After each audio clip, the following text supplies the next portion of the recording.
Halo Sobat Jejak Misteri. Kali ini kita akan membahas film horor yang sedang ramai diperbincangkan, yaitu Sumala. Nah, film ini diadaptasi dari sebuah kisah yang viral di Twitter. Ditulis oleh pengguna dengan akun @bangbetz. Kisah ini berhasil menarik perhatian banyak netizen. Bahkan banyak yang penasaran untuk mengetahui lokasi kejadian yang diceritakan. Mari kita simak kisah asli dari Sumala ini ya. Diceritakan Sulastri dan suaminya yang bernama Sujiman hidup bergelimang harta. Kehidupannya pada sekitar tahun 1948. Mereka memiliki rumah dengan 2 lantai, perkebunan yang luas, hingga peternakan. Akan tetapi, mereka belum juga memiliki keturunan. Sulastri merasa tertekan, sampai akhirnya ia memutuskan untuk melakukan perjanjian dengan makhluk gaib.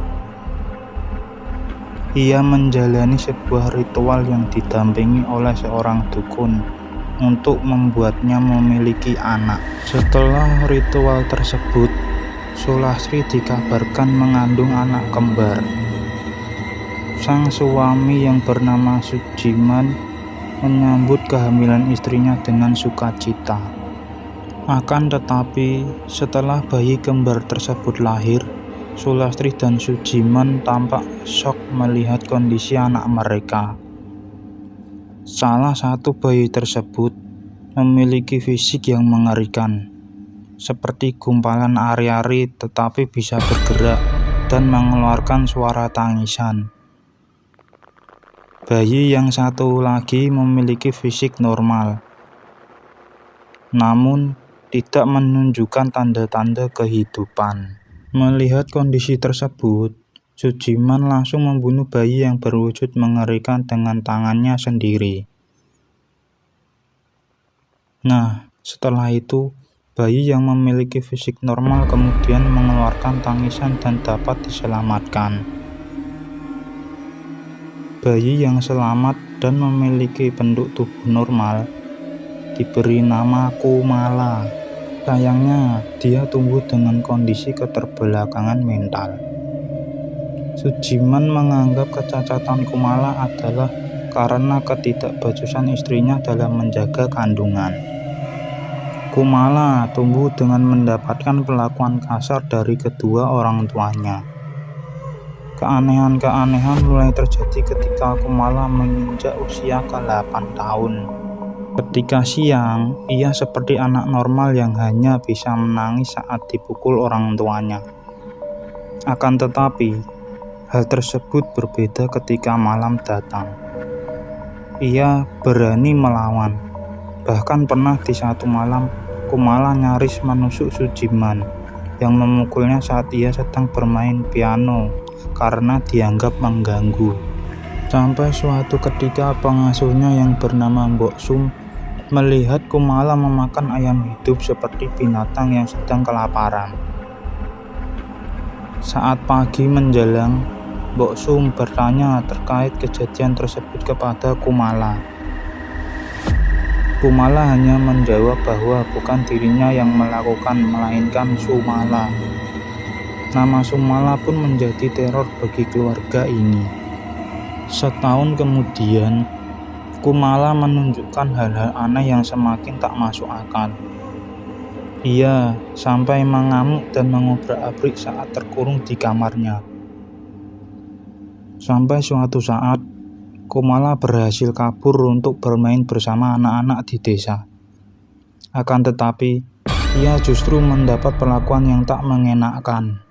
Setelah kembali ke rumah, Kumala diajar oleh Sujiman karena berani keluar tanpa izin.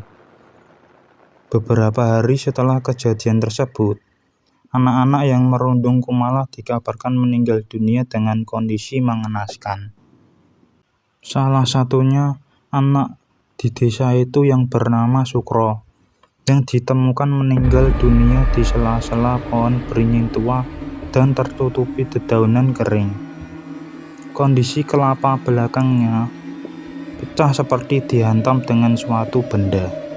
Merasa ada yang tidak beres dengan sang anak, Sujiman mendatangi dukun untuk mencari tahu penyebab kejadian aneh yang menimpa Kumala.